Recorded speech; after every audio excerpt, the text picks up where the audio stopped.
या देवी सर्वभूतेषु शक्ति रूपेण संस्थिता नमस्तस्यै नमस्तस्यै नमस्तस्यै नमो नमः। नमस्कार, मैं हूं प्रतीक्षा और आप देख रहे हैं स्वराज्य एक्सप्रेस। आज नवरात्रि के पावन पर्व का छठवां दिन है। नवरात्रि के छठवें दिन मां कात्यायनी की पूजा की जाती है। मां कात्यायनी देवी दुर्गा का उग्र और शक्तिशाली स्वरूप है। पौराणिक मान्यताओं के अनुसार ऋषि कात्यायन की पूजा से प्रसन्न होकर देवी ने उनके यहाँ पुत्री के रूप में जन्म लिया, इसीलिए उनका नाम कात्यायनी पड़ा। देवी कात्यायनी की पूजा कैसे करनी चाहिए, उनकी पूजा के दौरान किन नियमों का पालन करना चाहिए, इस सब के बारे में हम विस्तार से जानेंगे। हमारे साथ चर्चा के लिए जुड़ गए हैं पंडित विष्णु राजौरिया जी। पंडित जी, बहुत बहुत स्वागत है आपका। नमस्कार, सभी दर्शकों को बहुत बहुत प्रणाम। वासंती नवरात्र का यह पर्व अब षष्ठम दिवस में प्रवेश कर गया है। प्रथमम शैलपुत्री, द्वितीयम ब्रह्मचारिणी, तृतीयम चंद्रघंटेति कूष्मांडेति चतुर्थकम, पंचमम स्कंधमातेति, षष्ठम कात्यायनीति च। आज का दिन भगवती कात्यायनी के रूप में अर्चना करने का है। माँ दुर्गा का जो विग्रह आपके यहाँ स्थापित है, उसी विग्रह में कात्यायनी के स्वरूप का दर्शन करें। माँ कात्यायनी 4 भुजाएं धारण करती हैं। जो 4 भुजाएं हैं, उनमें एक अभय मुद्रा में है, एक आशीर्वाद की मुद्रा है, एक में कमल का पुष्प है और चौथे हाथ में खड्ग है, जिससे दुष्टों का संहार करती हैं कात्यायनी। तो कात्यायनी देवी ने ही महिषासुर का संहार किया था। महिषासुर मर्दिनी जिनका नाम है, वह है कात्यायनी देवी। और कात्यायनी नाम, उनका नामकरण कैसे हुआ, ये आपने प्रतीक्षा के मुख से अभी सुना। कात्यायन ऋषि संतति प्राप्ति के लिए और ऐसी दैवीय शक्ति प्राप्त करने के लिए अनेक वर्षों तक उन्होंने घोर तप किया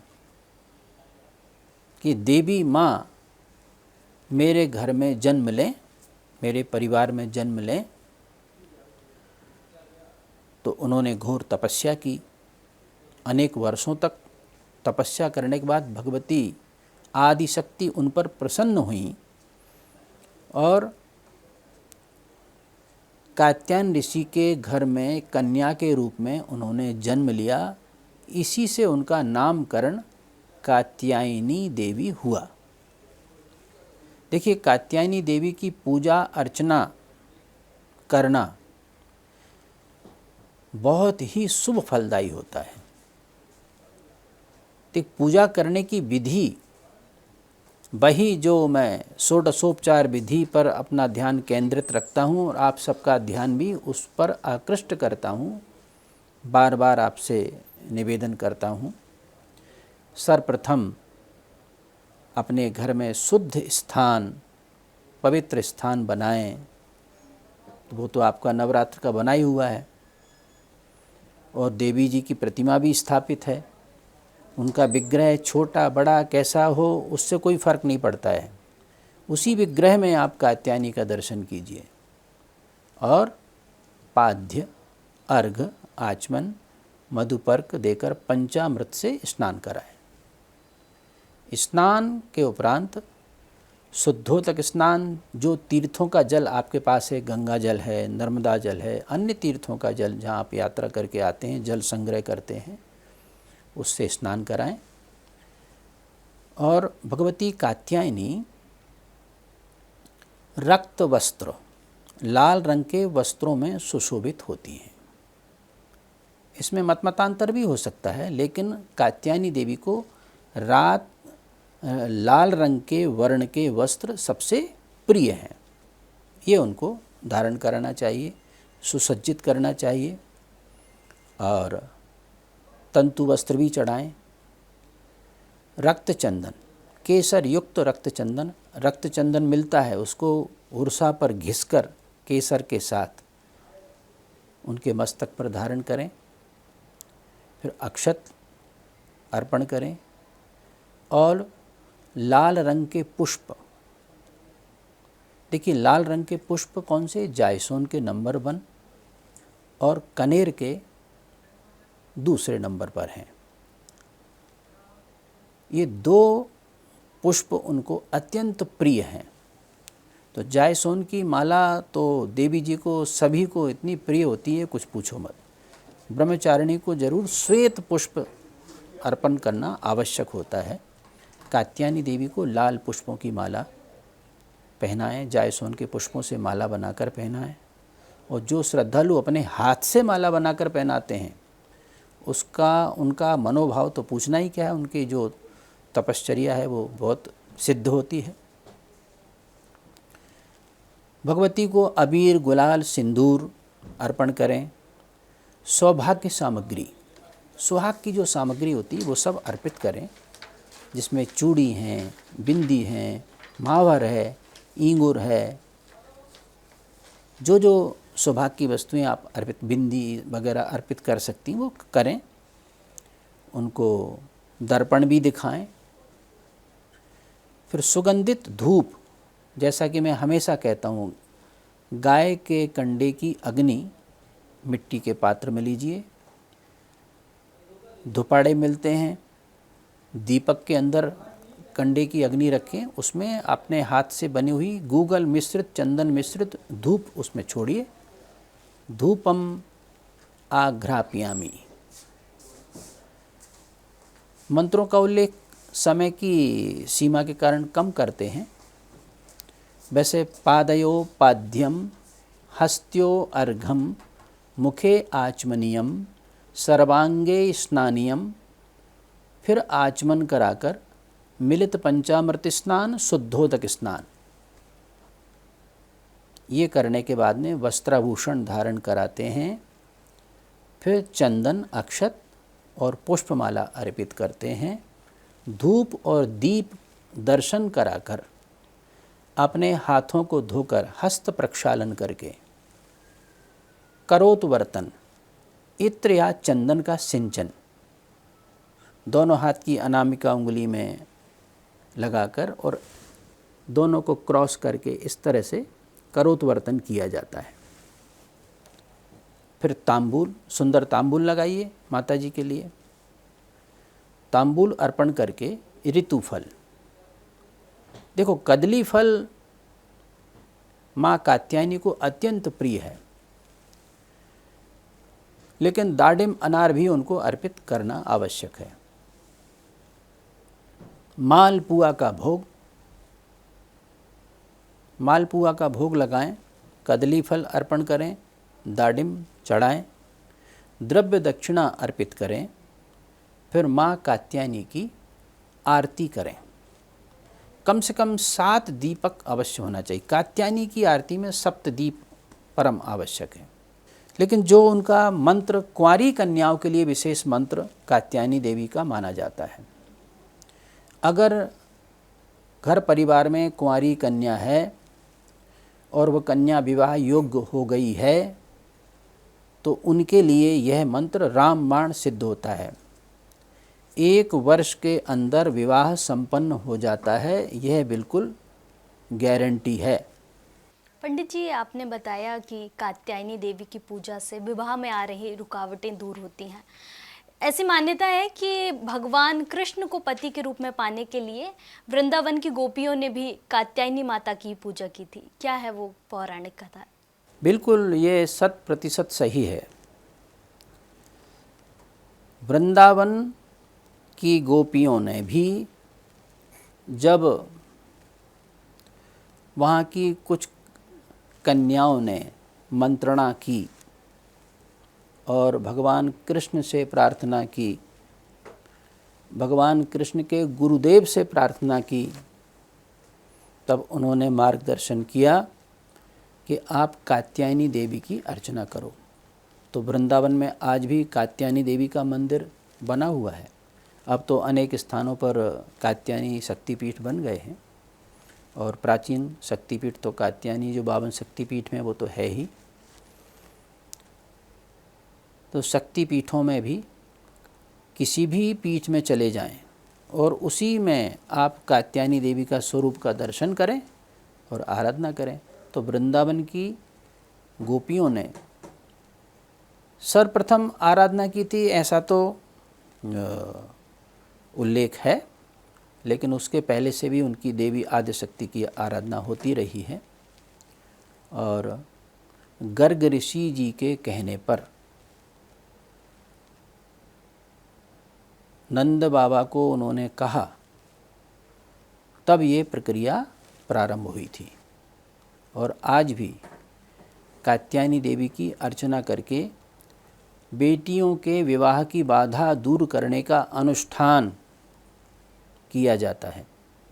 देखिए, एक तो ये कात्यायनी देवी का मंत्र है उत्तम पति प्राप्त करने के लिए। इसी प्रकार से दुर्गा सप्तशती में एक मंत्र और है जो उत्तम स्वभाव वाली अच्छी योग्य पत्नी प्राप्त करने के लिए दुर्गा सप्तशती में वो भी दिया है। वह मंत्र है पत्नीम मनोरमाम देहि मनोवृत्तानुसारणीम तारणीम दुर्ग संसार सागरस्य कुलोद्भवाम। मतलब इस संसार सागर से की बैतरणी को पार करने वाली, पूरे कुल का उद्भव करने वाली ऐसी पत्नी प्राप्त हो, ये मंत्र भी है। और वहीं कात्यायनी देवी के मंत्र से ऐसा पति प्राप्त होता है। तो इस तरह कात्यायनी देवी अत्यंत तीव्र गति से फल प्रदान करने वाली देवी हैं। अच्छा, इनका वाहन भी सिंह है। 4 भुजाएं आपको पूर्व में बता दी गई हैं। दाहिनी भुजा वाला हाथ अभय मुद्रा में रहता है और उसके नीचे वाला वरद मुद्रा में, और एक और हाथ में जैसा कि बताया खड्ग है, और दूसरे हाथ में मतलब चौथे नंबर के हाथ में कमल का पुष्प है। तो प्रायः देखेंगे कि एक जितनी भी भुजाएं हों उनमें एक भुजा में कमल का पुष्प प्रायः हर देवी के हाथ में विराजमान है, क्योंकि कमल का पुष्प जो है, जितनी देवियों की श्रृंखला है ये लक्ष्मी जी से प्रारंभ होती है। इनके मूल में महालक्ष्मी है। महालक्ष्मी से ही समस्त देवी शक्तियों का प्रादुर्भाव है। उनके विभिन्न विभिन्न रूप हैं और उनके विभिन्न विभिन्न अवसरों पर उन्होंने ऐसे कार्य किए हैं कि जो शास्त्रों में, हमारे पुराणों में वो हमेशा के लिए अजर अमर हो गए हैं। और जब तक ये सृष्टि रहेगी तब तक उनकी आराधना पूजा निरंतर हमारे भारतवर्ष में सनातन धर्मावलंबियों के द्वारा निरंतर चलती रहेगी। और सनातन धर्म का निरंतर इन्हीं देवी देवताओं की शक्ति से विस्तार हो रहा है। कितना भी कठिनाई आती रही, कितना भी धर्मांतरण हो, कितने भी आक्रमण रहे हों, इन सब के बावजूद सनातन धर्म अक्षुण्ण है। यह देवी शक्ति है। देवी शक्ति के कारण सनातन धर्म को कोई नष्ट नहीं कर पाया, ना कर पाएगा। अभी आप देख रहे हैं कि विश्व में अधिकांश भाग में ऐसा बताते हैं कि लगभग 65 देश, 195 देश हैं पूरे विश्व में, इनमें से 65 देश अभी युद्धों में लगे हैं, युद्ध कर रहे हैं, किसी न किसी को मार रहे हैं, खुद भी मर रहे हैं, बस इसी में लगे हैं, अपना एक अधिकार चाहते हैं। और लेकिन भारतवर्ष की संस्कृति में ये सब नहीं है। भारतवर्ष में ये संस्कृति है कि केवल जो अनाचार करे, अत्याचार करे, उसका वध करना। और अब तो सनातन धर्मावलंबियों ने और भी ज़्यादा सौम्यता, वसुदैव कुटुंबकम की नीति पर चलती है। हमारे भारतवर्ष की संस्कृति चलती है वसुधैव कुटुंबकम, पूरा विश्व एक परिवार है। पंडित जी, आपने विवाह के लिए कात्यायनी माता का मंत्र बताया, तो क्या नवरात्रि के अलावा इसे करने का कोई विशेष नियम है? एक समय पर करें, किस समय करें, कितने समय तक करें? देखिए, जब तक नियम है हमारे संसार का, जब तक कोई कार्य सिद्ध ना हो जाए तो अपने लक्ष्य पर, अपने मार्ग पर चलते रहिए। तो कात्यायनी देवी सर्वप्रथम तो ये 9 दिन करें। 9 दिन के बाद में आप फिर निरंतर इस व्रत को धारण कर लें, नियम बना लें कि हमको कात्यायनी देवी के मंत्र का जप प्रतिदिन 1 माला करनी है। तो मुझे लगता है कि 108 दिन जैसे ही पूरे होते हैं, वो कहीं ना कहीं से फिर एक संदेश आता है और उस कुंवारी कन्या का विवाह संपन्न हो जाता है। तो ऐसी है कात्यायनी देवी, और ये उदाहरण अनेक हैं इसको हम बड़ी सफलता के साथ लोगों को, हमारे यजमानों को, बेटियों को हम बताते हैं, मंत्र लिख कर देते हैं। बड़ी श्रद्धा से जो करते हैं उनको सफलता भी प्राप्त होती है। पंडित जी, कात्यायनी देवी का रूप जो है वो काफ़ी रौद्र माना जाता है। वो जितनी सौम्य है उतना ही ये रूप उनका रौद्र माना जाता है। तो ऐसे में उनकी पूजा के दौरान किन नियमों का पालन करें, किन गलतियां करने से बचें? देखिए, सबसे बड़ी चीज़ है देवी शक्तियों का सम्मान। हमको पवित्रता, सात्विकता, शुचिता, इन सब का ध्यान रखना चाहिए। पूजन की जो आचार संहिता है, पवित्रता सबसे पहली चीज़ है, शुद्धता होनी चाहिए। पूजन की सामग्री शुद्ध हो, अधिक से अधिक साफ़ सुथरी, स्वच्छ, और कहीं से बाज़ार से अपन लाते हैं उसको भी साफ़ सुथरा करके धोकर उसको उपयोग में लाएं। और आप पूरी अपने हृदय में श्रद्धा का भाव रखें और अटल विश्वास रखें। तो कोई कारण नहीं है कि आपको उसमें असफलता प्राप्त होगी। बस यही सबसे बड़ी सावधानी होती है। साफ स्वच्छता, आपके वस्त्र हों, बैठने का स्थान साफ स्वच्छ हो, पवित्र हो, और आपकी दिशा पूर्व या पश्चिम हो। शाम को करें तो पश्चिम की दिशा में, प्रातः करें तो पूर्व की दिशा में करें। और कितने भी दिन करें, किसी भी समय करें, कोई आपत्ति नहीं। उग्र देवी हैं तो इसका तात्पर्य ये थोड़ी कि वो आपको हर किसी को दंड देने के लिए बैठी हैं। दंड उनको महिषासुर जैसे लोगों को ही देना होता है, तो उसके लिए वो दंड देंगी। खड्ग इसलिए उनने धारण की, बाकी तो आपके लिए कमल का पुष्प रखा हुआ है, उनने वरद मूर्ति हैं, आशीर्वाद दे रही हैं। तो 3 जो हाथ हैं, 4 में से 3 हाथ तो बिल्कुल सबकी रक्षा के लिए, पालन पोषण के लिए, श्री वृद्धि के लिए उन्होंने, उनका विग्रह इतना स्वरूपवान है, उसकी कांति अनेक सूर्यों के समान उनकी कांति है, तेजस्वी हैं, ओजस्वी हैं। तो ऐसी माता कात्यायनी, जिनकी निष्ठा से जो भी जातक, जो भी साधक और साधिका उनकी सेवा करते हैं, अनुष्ठान करते हैं, उनको सफलता प्राप्त होती है। पंडित जी, अगर कात्यायनी देवी की पूजा नवरात्रि के अलावा आम दिनों में कर रहे हैं तो क्या इसके लिए कोई अलग प्रतिमा स्थापित करनी चाहिए, या जो माँ दुर्गा की प्रतिमा है उसकी पूजा करनी चाहिए? भाई, जो प्रतिमा आपके घर की पूजा में है, और प्रतिमा नहीं भी है तब भी आपके मन मस्तिष्क में प्रतिमा बना लीजिए।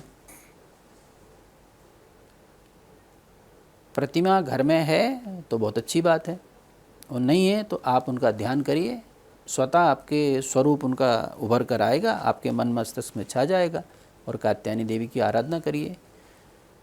तो जो मृत्तिका के विग्रह होते हैं, देखो मिट्टी के विग्रह जो होते हैं उनको एक समयावधि के लिए रखा जाता है, इसके बाद उनका विसर्जन करना आवश्यक होता है, क्योंकि मृत्तिका की एक अवधि होती है कि उतने दिन तक उनको संभाल कर रखना कठिन होता है। आजकल प्लास्टर ऑफ पेरिस की प्रतिमाओं पर प्रतिबंध है, क्योंकि वो केमिकल का उपयोग होता है उसमें, और हमारे जलाशय में उनको जाके विसर्जित कर देते हैं। जिसका जल हमको पीना है उसका जल प्रदूषित हो जाता है, उसमें केमिकल घुल जाता है, जहरीला हो जाता है। इसलिए अब मृत्तिका की प्रतिमाएं तो उत्सव के लिए होती हैं, जो 9 दिन हैं उतने ही दिन के लिए रखी जाती हैं। बाकी अपने घर में धातु की प्रतिमा है जो कि हमेशा के लिए अक्षुण्ण है, उनकी प्रतिमा की पूजन कीजिए और उन्हीं के सामने बैठकर, सम्मुख बैठकर आप आराधना करिए, तो कोई आपत्ति नहीं है और पूरी सफलता प्राप्त होगी। पंडित जी, देवी कात्यायनी को दुर्गा देवी की छठी विभूति माना जाता है। कहा यह भी जाता है कि जो छठी मैया है, यूपी बिहार में जिनकी पूजा की जाती है, छठी मैया, वो कात्यायनी देवी हैं। तो इसमें कितनी पौराणिक मान्यता है, कितना मिथक है, बताइए।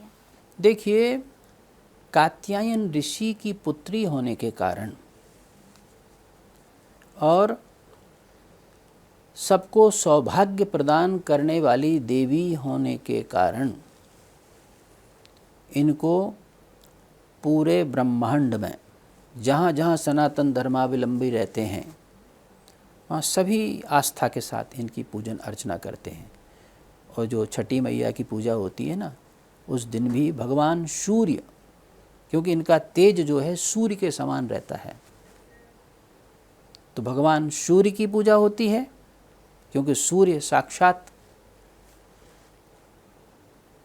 ईश्वर हैं।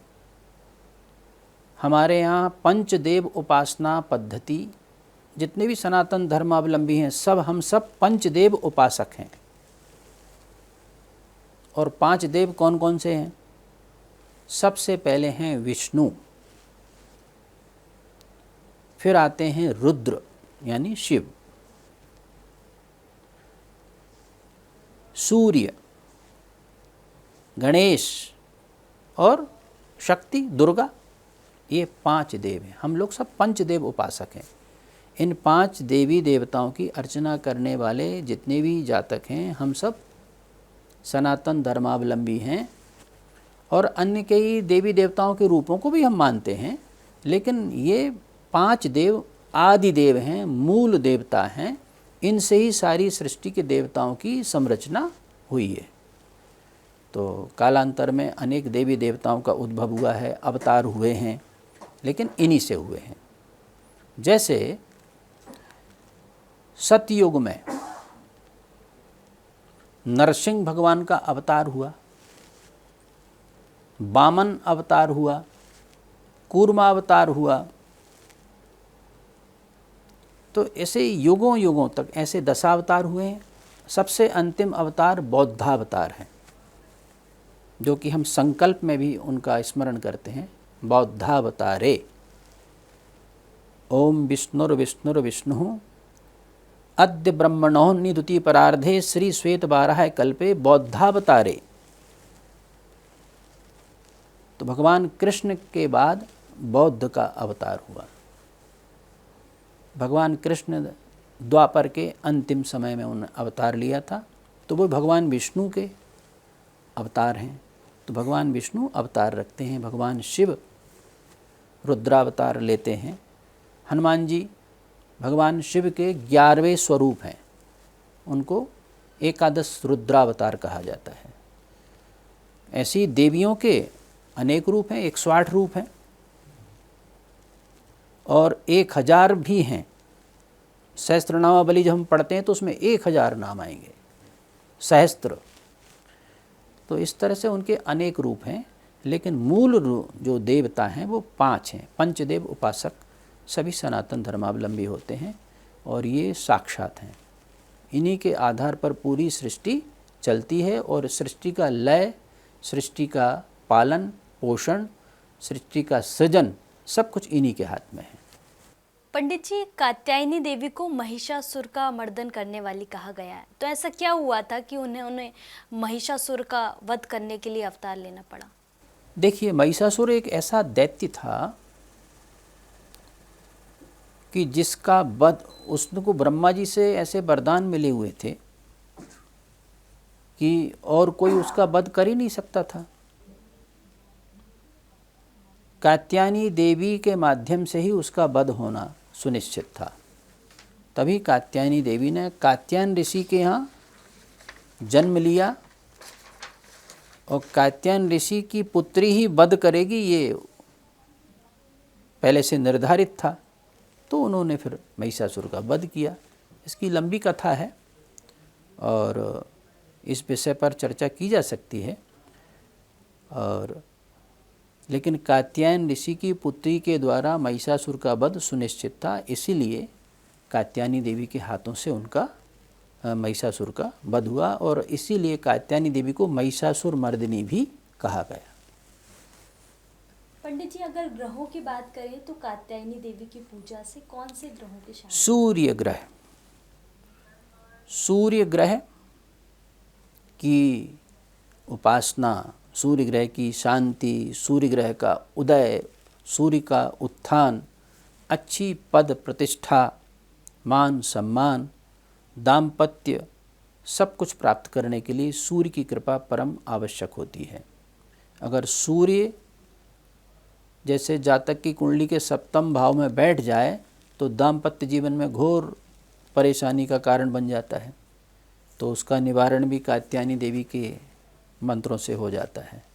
और सूर्य जिस कारक भाव में, लग्न का कारक है या दसम भाव में बैठता है, तो उनको अत्यंत लाभकारी होता है, पद प्रतिष्ठा प्राप्त करते हैं, बड़े बड़े पदों पर विराजित होते हैं ऐसे लोग। तो सूर्य का प्रतिनिधित्व करती हैं कात्यायनी देवी, क्योंकि उनकी कांति जो है सूर्य के समान है। बहुत बहुत धन्यवाद पंडित जी हमसे बातचीत करने के लिए। तो आज हमने कात्यायनी देवी के बारे में बातचीत की। नवरात्रि के 6वें दिन किस तरह से पूजा करें, किन नियमों का पालन करें, कात्यायनी देवी की पूजा से किस फल की प्राप्ति होगी, इन सभी विषयों पर हमने विस्तार से चर्चा की। फिलहाल के लिए इतना ही। आप देखते रहिए स्वराज एक्सप्रेस।